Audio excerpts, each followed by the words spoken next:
When I climbed into my husband's car, I wasn't expecting to find anything unusual, but there it was, tucked inside the glove compartment, a small tube of personal lubricant. I didn't say a single word. Instead, I calmly swapped it for a tube of industrial superglue. What happened after that? Well, let's just say our neighbors ended up calling the fire department. Anyway, I'm really glad you're here. If you're listening, please like and subscribe, and tell me in the comments where you're hearing my little story of revenge from.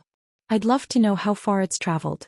That night, I was sitting at the kitchen table, surrounded by a silence so heavy it felt like fog pressing against my skin.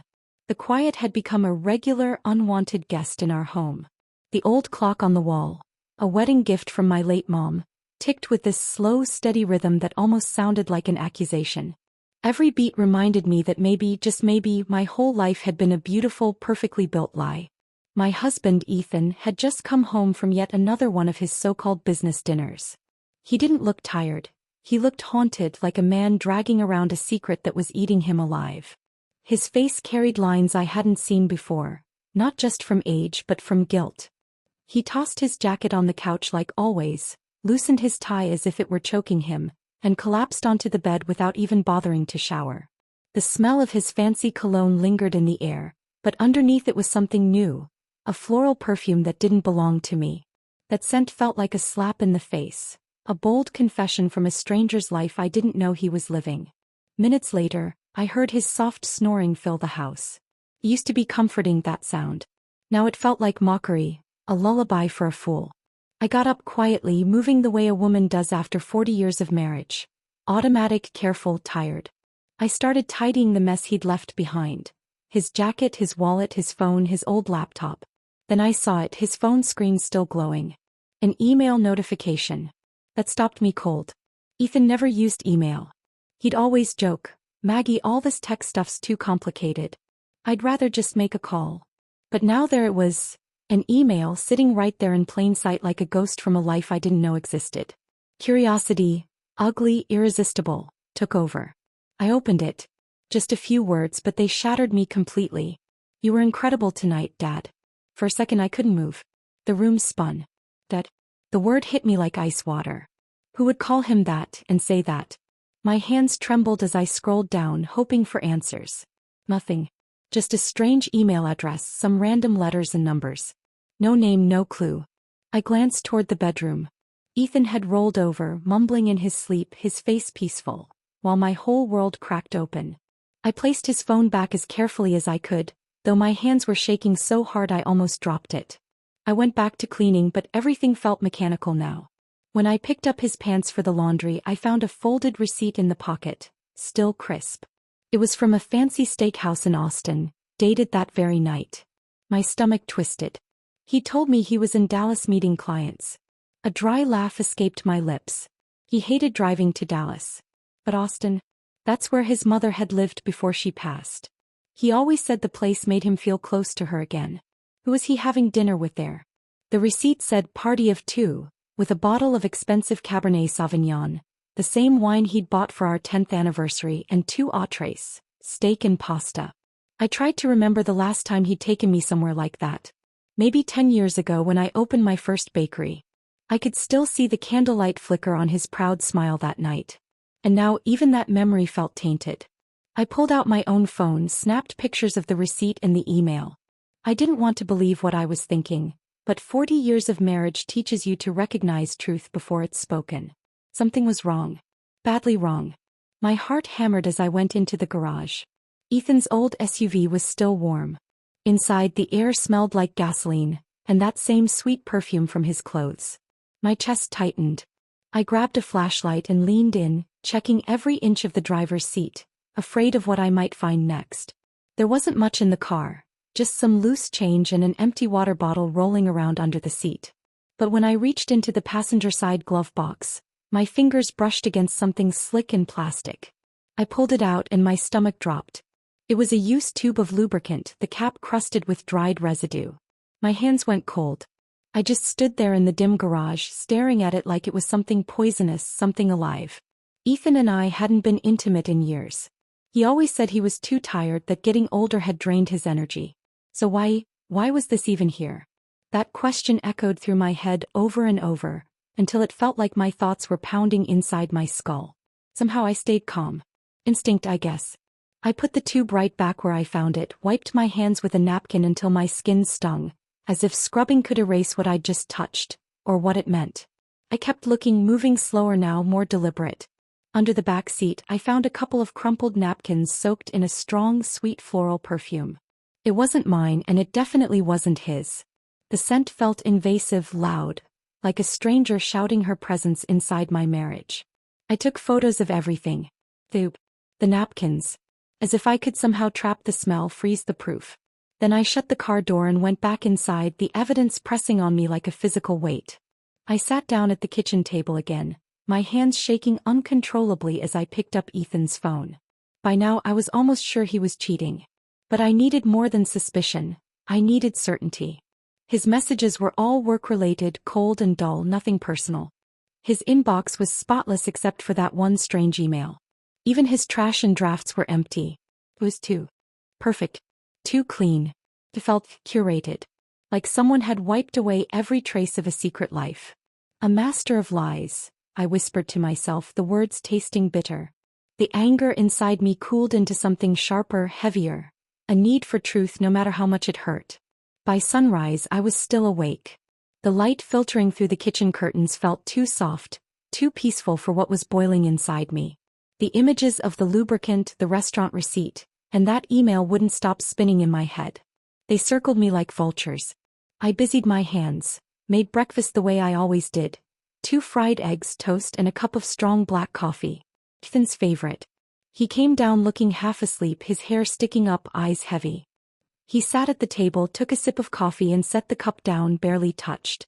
"I've got an important meeting today," he said, voice low, the same tone he always used when lying to me. "Probably won't be home till late." He didn't even look at me. He didn't have to. He'd practiced this performance for years. I smiled, tight, rehearsed, and said softly, "All right. Be careful." But what I wanted to do was scream. "Where's the meeting, Ethan? Who's it with? In Austin again?" He gave me a light pat on the shoulder before leaving. It wasn't affection, it was obligation. The door clicked shut and the silence that followed was unbearable. My suspicion had turned into certainty, and certainty hurt worse than doubt ever could. I cleared the table and washed the dishes one by one, the rhythm keeping me sane for a moment. But I couldn't just stand still anymore. I needed proof. Real proof. I picked up my phone and searched my contacts for Mrs. Campbell, an old friend who'd helped me years ago when I opened my bakery.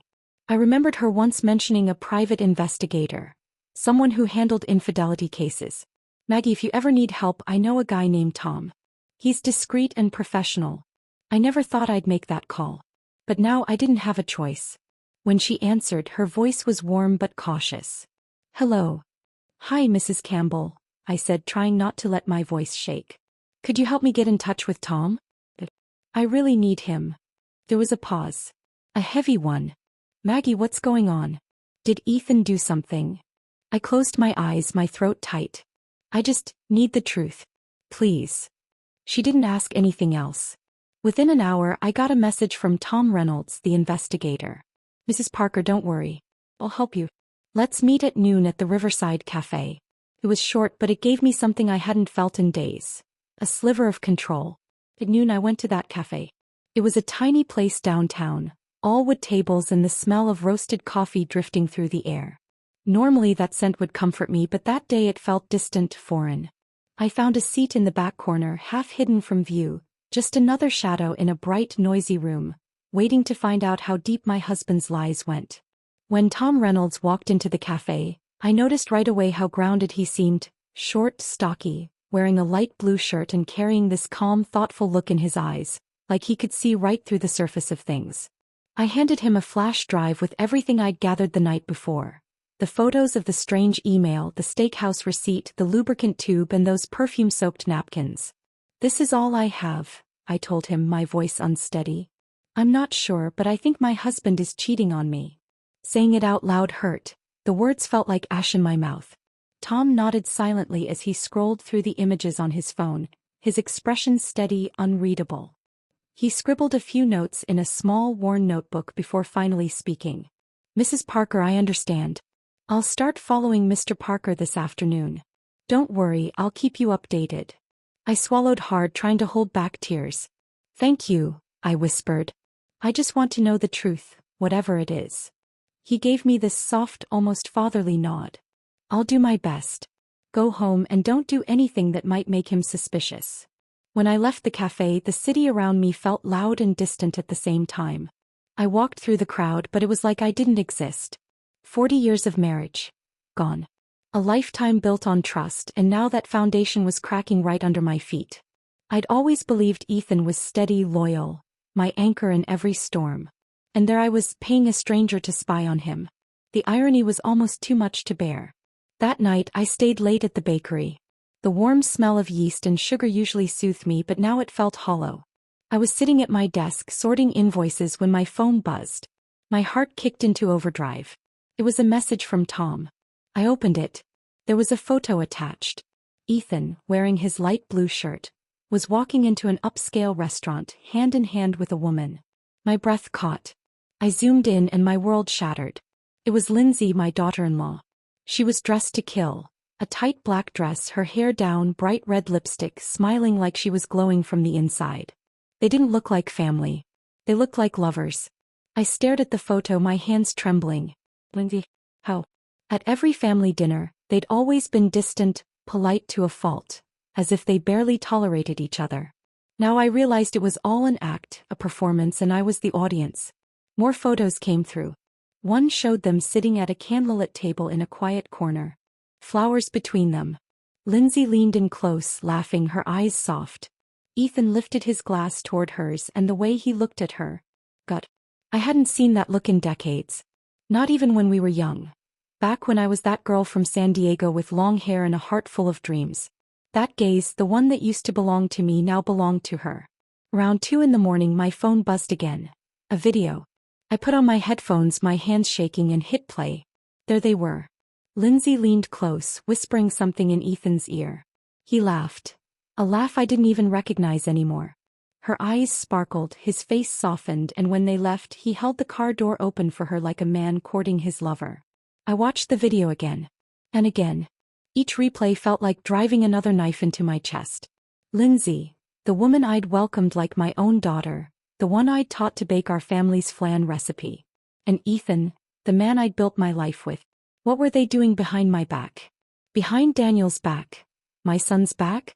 The questions spun through my head, wild and endless. I saved every photo and the video onto a flash drive, noting the date, the time, the restaurant's name, everything. My hands were steady, but inside I was falling apart. The bakery, usually my sanctuary, felt cold and unfamiliar. I sat there surrounded by the smell of vanilla and fresh pastries, remembering when Ethan used to help me carry bags of flour, when we'd laugh together and dream about our future. Those memories now felt fake, like scenes from a movie I once loved but couldn't watch anymore. The next morning I was back in the bakery's small kitchen, checking the order list for a big hotel downtown. The smell of vanilla and coffee filled the air, but it didn't comfort me.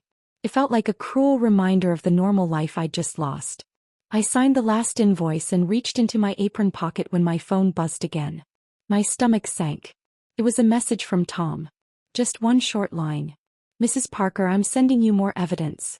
I froze for a moment, breathing shallowly, then opened the message, my heart pounding so hard I could hear it in my ears.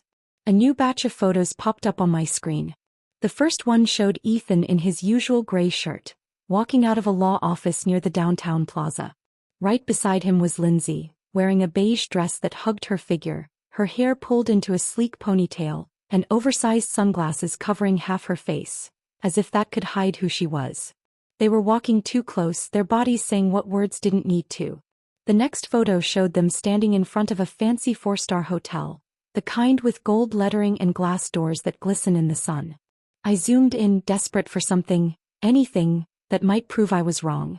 But no. They looked relaxed, comfortable, like they'd done this before. Like they belonged there together. Then came a short video from Tom Reynolds. I hit play and my heart started pounding so loud I could hear it in my ears. The footage was shaky, taken from across the street, but clear enough. There they were, Ethan and Lindsay, standing on the 3rd-floor balcony. His arm was wrapped around her waist and her head rested gently on his shoulder. Then before I could even process it, they kissed. Just a small kiss. Quick. But it was enough to burn away the last bit of hope I had left.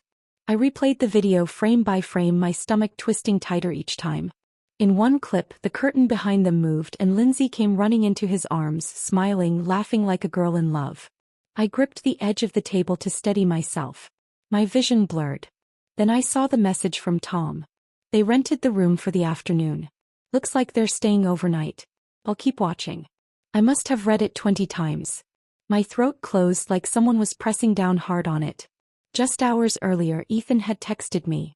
Maggie, I won't be home tonight. I've got a meeting with a potential client from out of town. Get some rest, okay? It sounded so normal, so gentle, the same loving tone he'd used for years. But now I knew. It was all a lie. He wasn't out of town. He was right here in that hotel with our daughter-in-law. I opened my hard drive and saved every photo, every video one by one. Each time I hit save, I stared at the image again, almost hoping it would disappear. But it didn't. It stayed there, undeniable. In one clip, Ethan looked at Lindsay with that soft, tender gaze I hadn't seen since our early years together. The way he brushed her hair back. It was the same way he used to touch me more than 30 years ago, back when we were young and standing under the stars in San Diego, whispering promises we thought would last forever. I thought about all our family dinners. Everyone laughing, pretending to be so close. Lindsay would always sit far from Ethan, barely looking at him. My son Daniel used to joke, "Mom, I think Lindsay can't stand Dad. She avoids him like the plague." I believed it. God, I believed every bit of it. Now I realized it was all part of their act, a perfect performance for my benefit, for our benefit. They fooled me, fooled Daniel, fooled the whole neighborhood. And I, the loyal wife, played my part, blind and trusting. Tom had captured it all, like a hunter catching his prey in one perfect shot. A photo that shattered my world. I messaged him back. "Thank you. Please keep watching. I need to know everything." He replied a moment later. "I will. Stay calm." That night I went back to the house Ethan and I had shared for decades. It didn't feel like home anymore. It felt like a stranger's place, full of ghosts and lies. I opened the dresser drawer and pulled out a thick envelope, my hands moving with cold, steady determination. I printed every piece of evidence. The pictures of them leaving the law office, walking into the hotel, standing together on that balcony, every single frame from the video. I arranged them neatly, sealed the envelope and hid it under old family photos. I glanced at one of those pictures. The four of us at Daniel's birthday party.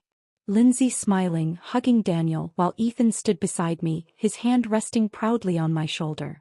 We looked like a perfect family. I wanted to tear it apart, to shred every trace of their smiles. Before dawn, I heard the front door creak open. Ethan came stumbling in, reeking of alcohol. "That client was tough, Maggie," he said hoarsely, his eyes red, his voice slurred. "Had to drink a lot. I'm exhausted." I was standing in the kitchen, a glass of water in my hand, watching him, watching this man pretend. "Get some rest," I said evenly, my voice calm, practiced. "You've got work tomorrow." He nodded, patted my shoulder like nothing had happened and went to bed. A few minutes later, his snoring filled the hallway, deep, peaceful, unbothered. I stood there in the quiet kitchen, feeling nothing and everything all at once. Then my phone buzzed. It was a call from Tom Reynolds. His voice came low, barely above a whisper, like he was afraid someone might overhear. "Maggie," he said, "I recorded their conversation in the hotel parking lot. I used special gear. They didn't notice. I'm sending it now." My heart hammering, I typed back, "Thank you, Tom. Send it." Minutes later, an audio file showed up in my messages. I put on my headphones, sat at the kitchen table and pressed play. The first thing I heard was Lindsay's voice. Cool, sharp, hungry. "Dad, hurry up with that fake contract. I want the whole chain of stores.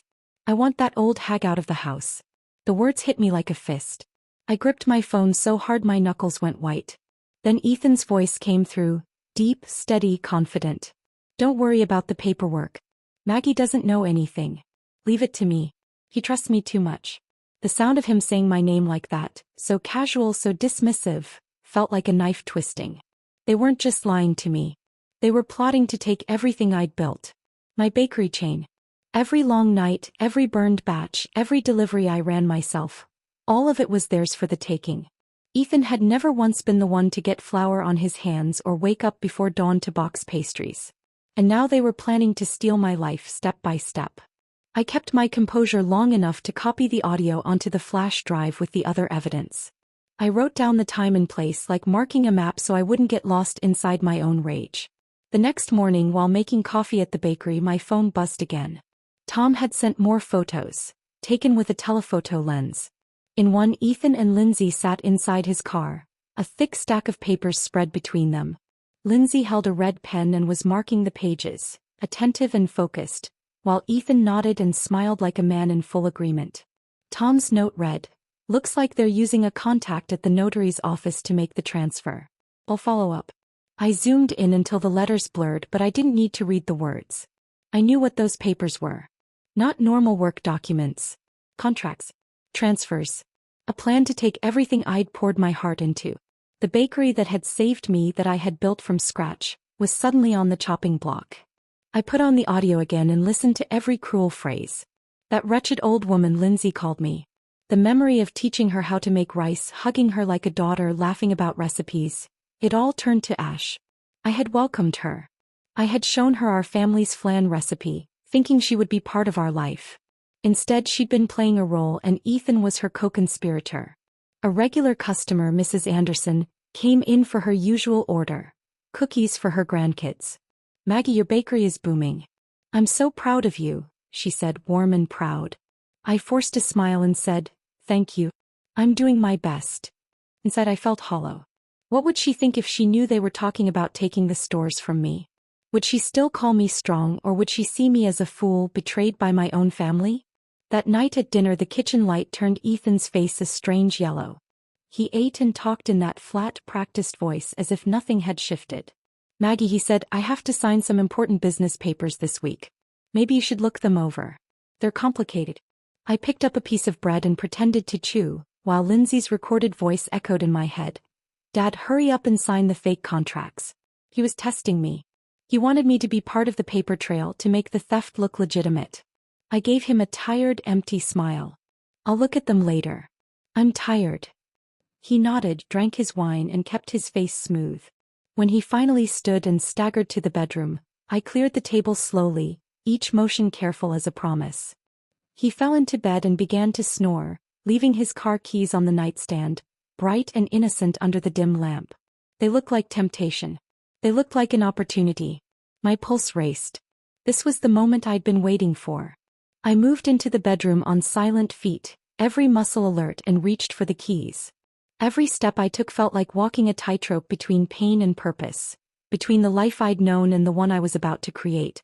I grabbed Ethan's keys, clutching them so tightly they pressed into my palm, and headed straight for the garage. The night outside was hushed, still, like even the crickets were holding their breath. Their faint chirping filled the air, a strange soundtrack to my anger. I switched on my phone's flashlight, its weak beam cutting through the dark, landing on Ethan's old SUV, that silent accomplice in his betrayal. When I opened the door, the air hit me, gasoline mixed with that same sweet floral perfume. My stomach turned. I opened the glove box, and there it was, the tube of lubricant, cap loose, a dried ring of residue clinging to the edge. A monument to everything that had been broken. I stared at it for a long second before picking it up. Felt like I was holding a secret so filthy it burned my skin. Clearly they'd used it again. Proof that their twisted little affair was still alive. I carried it inside, set it down on the kitchen counter, and scrubbed my hands under the tap with lemon soap until my skin burned. The scent didn't calm me, but it kept me focused. From the tool drawer, I pulled out a tube of clear industrial superglue, the same kind I once used to fix a chair at the bakery. A tool of creation, now a weapon of revenge.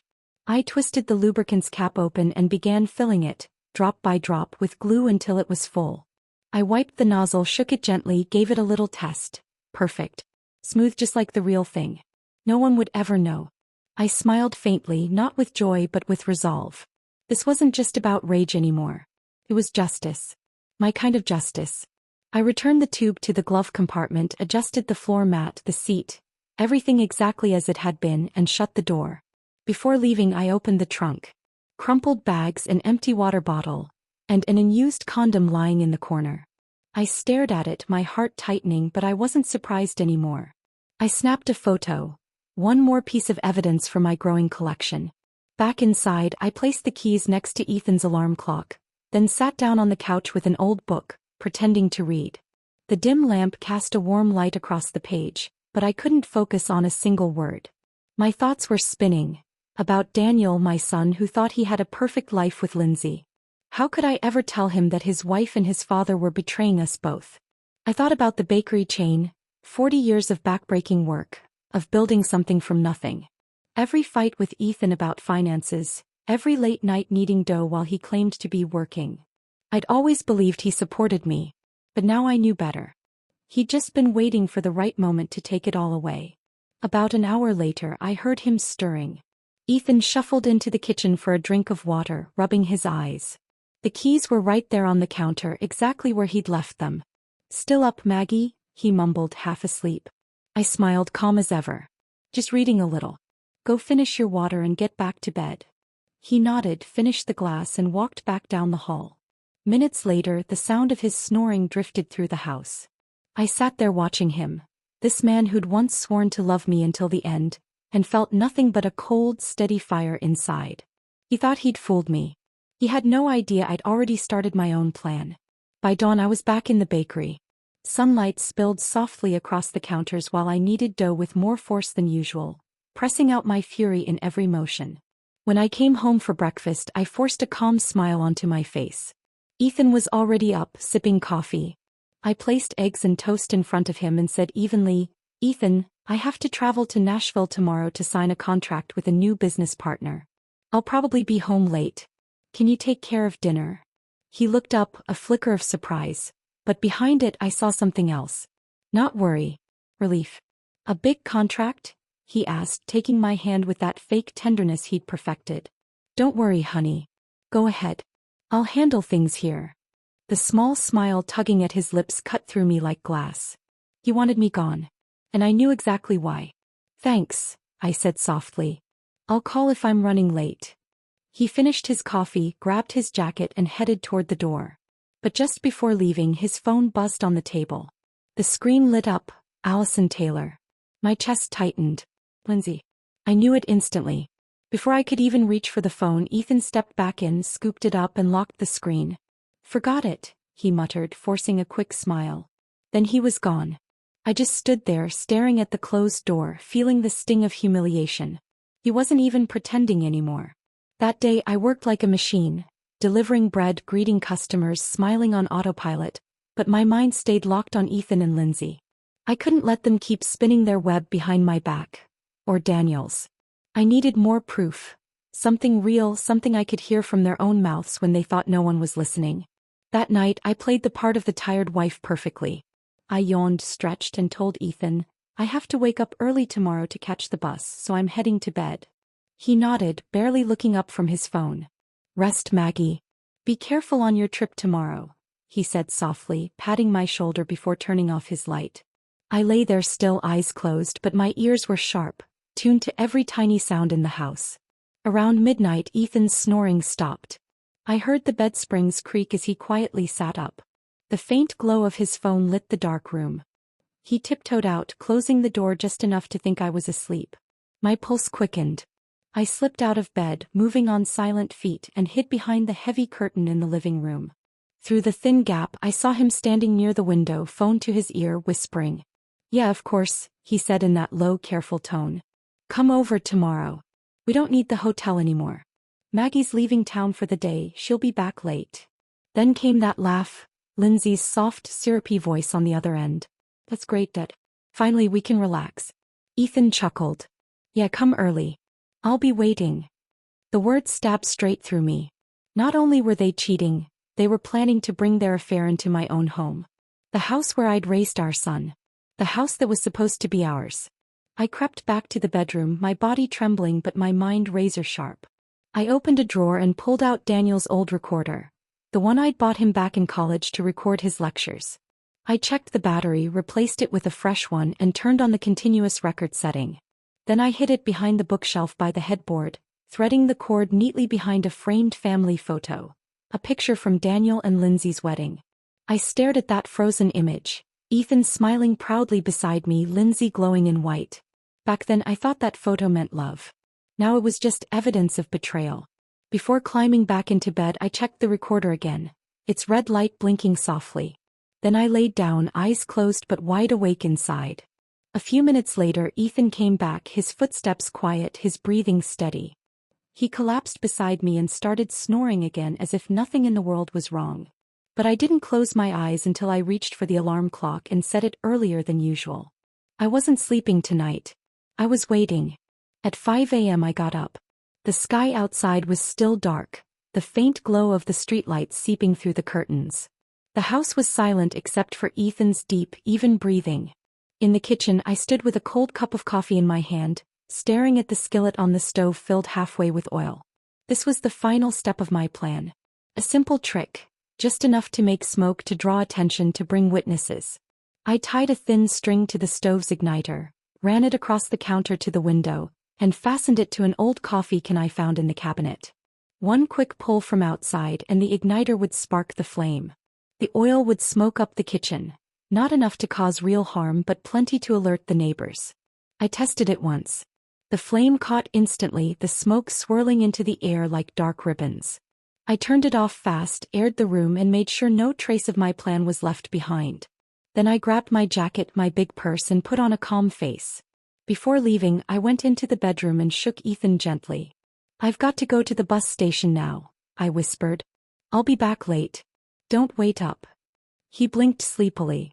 "All right, be careful, Maggie. Call me if you need anything." He buried his face back into the pillow, drifting off again. I stared at him for a long moment. This man who had once been my everything, and turned away.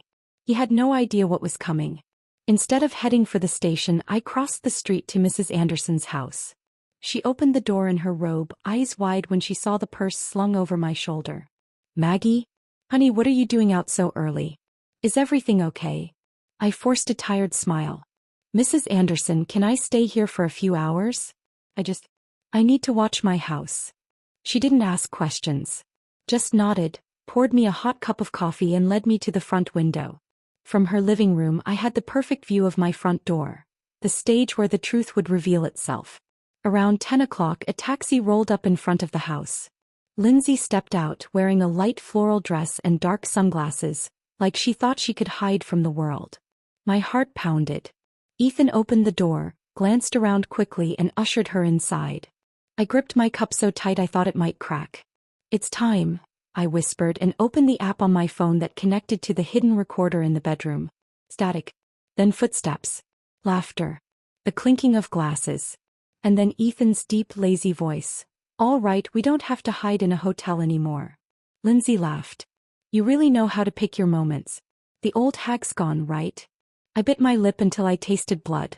That word, hag, rolled off her tongue with such venom, it took everything I had not to scream. Then the bed started to creak, slow, rhythmic, followed by sounds I didn't want to hear. I closed my eyes and whispered to myself, "Just a little longer, Maggie. Just hold on." A few minutes later, chaos erupted through my headphones. Lindsay's voice broke into a terrified scream. "What the hell is this? We're stuck." She sounded panicked, almost crying. Ethan barked back, his voice rough. "Shut up.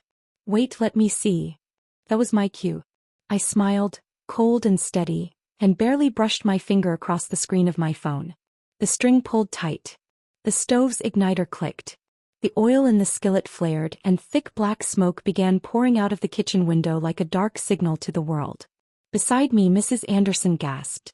"Maggie, your house is on fire." I widened my eyes, playing the part. "Oh no, what?" I said, pretending to panic. But inside I was calm, focused. Every step was going exactly as planned. Neighbors rushed into their yards, shouting over one another. "Maggie's house is burning. Someone call the fire department." Mr. Miller from next door was already on his phone, calling it in. I stood there, coffee cup trembling in my hands, my eyes locked on the house. In my ears I could still hear Lindsay's panicked voice through the hidden recorder. "Ethan, do something. I can't move." And his furious reply, "Stop yelling." "I'm trying." But I knew there was nothing he could do. The industrial superglue had done its job. Perfectly. They were stuck, literally caught in their own betrayal. I didn't feel joy. Not really. It wasn't cruelty, it was justice. They had taken my love, my trust, my livelihood, everything I had built. This was me taking something back. The smoke poured higher, darker. Neighbors began shouting, their voices rising in a confused chorus. What's happening in there? Where's Maggie? She left for Nashville, didn't she? Yeah, that's what I heard. Mrs. Anderson looked at me from the corner of her eye, her lips pressed tight, suspicion flickering across her face. She didn't say a word, just reached over and squeezed my hand. He knew. Maybe not everything, but enough. 10 minutes later, the wail of sirens cut through the air, sharp, loud, final. The big red truck sped down the street and stopped right in front of my burning house. And then I saw him. Daniel. My son. In his fire chief uniform, jumping out of the driver's seat, his face tight with focus. He shouted, his voice strong, steady, "Gear up. There might be people inside." My chest ached watching him. My sweet, proud boy, always so sure of his parents, of his family. He had no idea what he was about to walk into. I wanted to run, to tell him I was sorry, to stop him before the truth hit him like a wrecking ball. But it was too late. I couldn't stop it now. Smoke still rose from the kitchen window. Daniel led his crew to the front door. I heard the crash as he broke it open with a sledgehammer, wood splintering into pieces. Firefighters rushed inside with hoses and extinguishers. Then came the shouting, muffled at first, then clearer through my headset. "Ethan. Do something, I can't move." Lindsay's voice cracked. "Shut up." Ethan barked, panicked. I gripped my phone, the live feed still streaming the audio from the hidden recorder. They were trapped, helpless, exactly as I'd planned. Then Daniel's voice cut through the noise, trembling, horrified. What is this?" Someone behind him gasped, "Oh my God." Another firefighter let out a nervous laugh, but Daniel's sharp command sliced through it. "Silence." That shout, it wasn't just to maintain order. It was the sound of a son's heart breaking. Through the static I could hear the chaos. The men trying to separate them, the disbelief, the disgust. The humiliation was complete. No longer hidden, no longer mine alone. It now belonged to the entire neighborhood. Outside the crowd grew. I could see faces pressed toward the street, neighbors whispering to each other in shock. "What happened?" someone asked. "It's Ethan and his daughter-in-law," a woman cried out. "Oh my God, together." "Unbelievable," another voice said. "Poor Maggie, after all these years." I stayed by the window, motionless. Mrs. Anderson stood beside me, her phone up, quietly recording as the firefighters carried on inside. She turned to me, her face pale, eyes full of pity and fury all at once. "Maggie," she whispered, "you knew, didn't you?" I didn't speak. I just nodded slightly, eyes still fixed on the smoke, my house, my revenge. Then through my headphones I heard Daniel's boots hit the floor again. Ethan's voice came next, rough, desperate. "Daniel, get them out. Close the door." But it was too late. The whole street had already seen. The whispers had turned to gasps, then to judgment. A chorus of voices rising into the morning air. Father-in-law and daughter-in-law, caught in the act. Poor Maggie. How could he do this to her? The truth was finally out. The firefighters hesitated at first, unsure what to do, but duty finally kicked in. They wrapped sheets around Ethan and Lindsay, trying to hide their tangled, glued-together bodies, and lifted them onto stretchers. I could hear Lindsay sobbing through my headphones, her cries sharp and broken. "Please, please do something. It hurts. I can't stand it." Ethan's voice was weak, barely more than a whisper. "Don't let anyone see us, please." But everyone had already seen. Neighbors stood frozen, some covering their mouths, others shaking their heads in disgust. I heard laughter, disbelief, and those soft, venomous murmurs people whisper when they think they're being decent but really aren't. What a disgrace. A father-in-law and his daughter. Oh my God. So filthy. The ambulance siren wailed as they were carried out, sheets barely holding, their humiliation exposed to the entire neighborhood.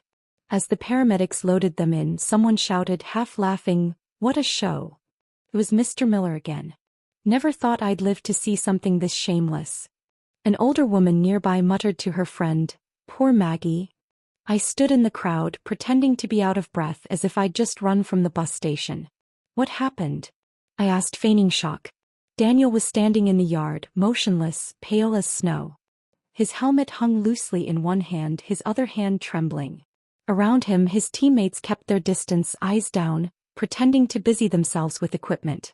I could see it on his face, the disbelief, the pain. Not just the image of his wife and father stuck together, but the betrayal of the two people he loved most in the world. I wanted to run to him, to hold him, to tell him I was sorry he had to see it. But instead I followed quietly behind Mrs. Anderson, who walked with me to the hospital. We sat in the third-floor hallway for hours.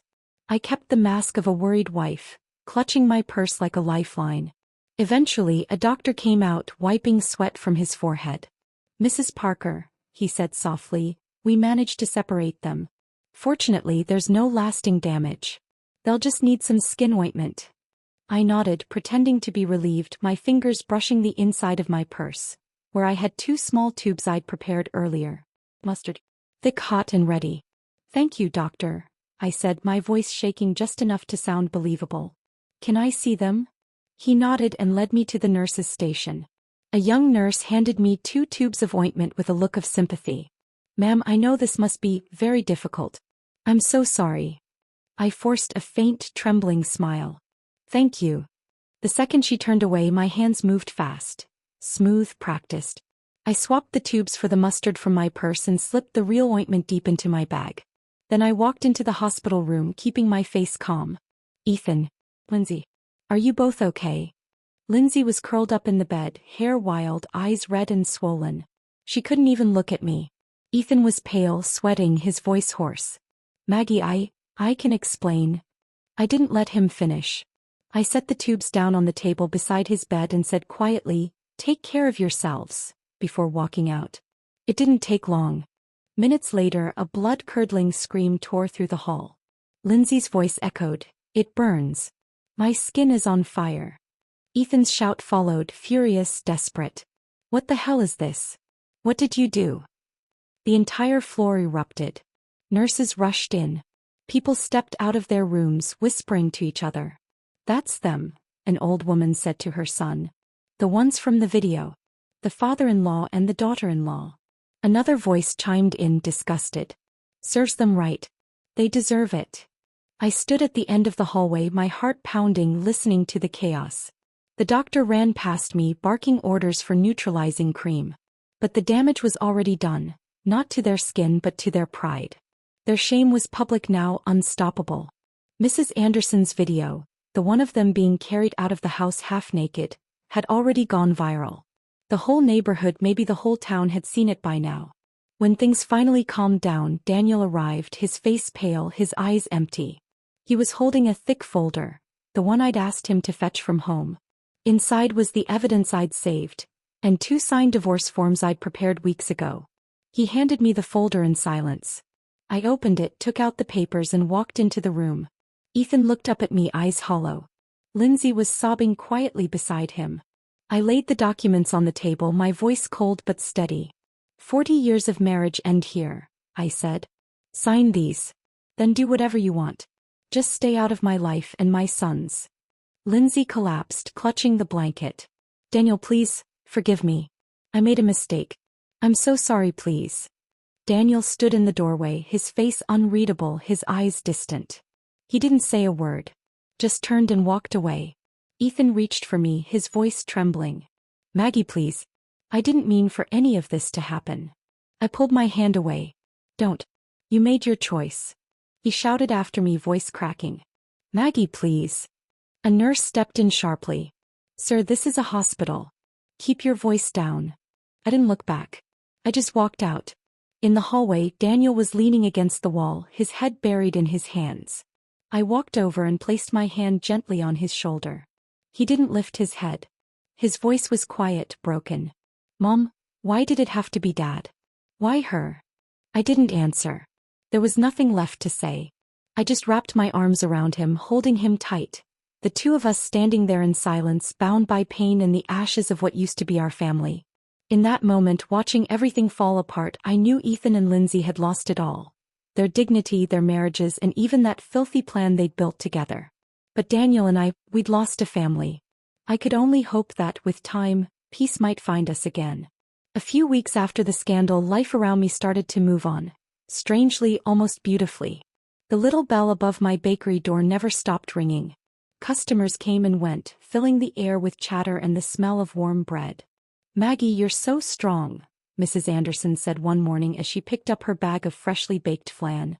"The whole neighborhood is proud of you, for standing up for yourself, for protecting your business through all that mess." I smiled softly, thanked her, and watched her leave. Everyone called me strong, but only I knew what that strength was made of. All the broken, aching pieces of my heart, glued together just enough to keep me standing.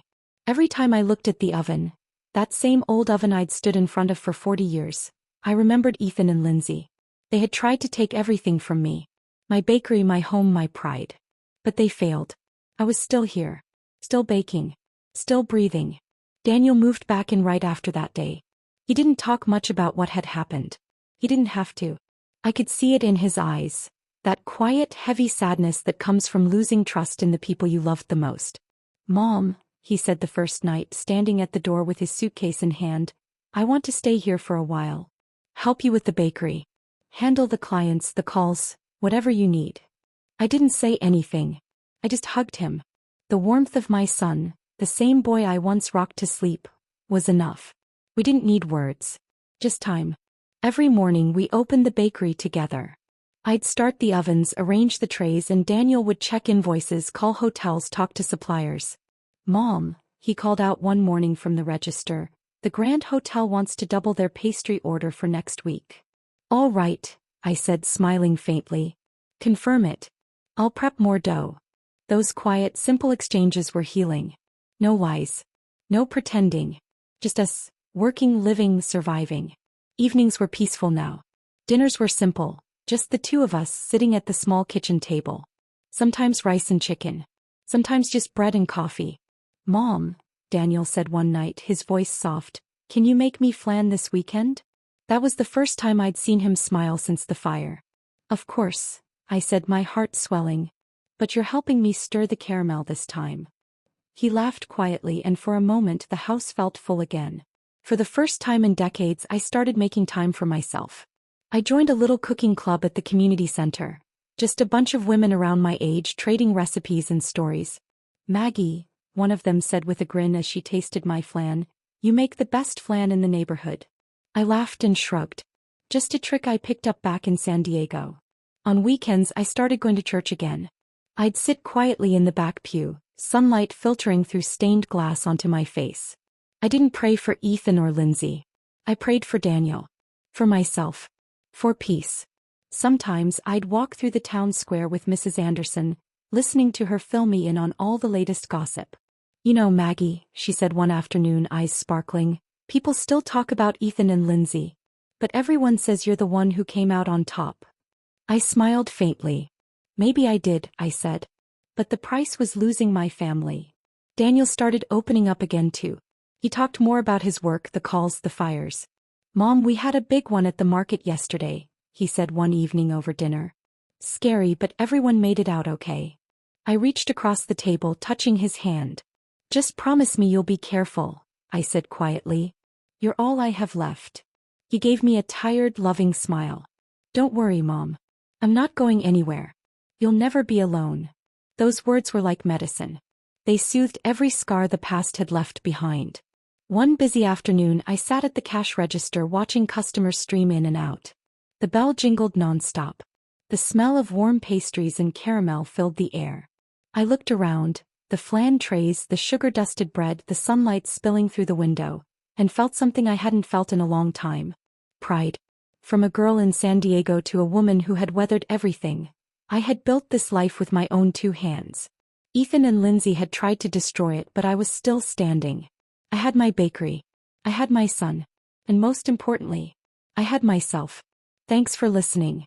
Don't forget to subscribe, and if any of this sounds familiar, feel free to share your own story in the comments.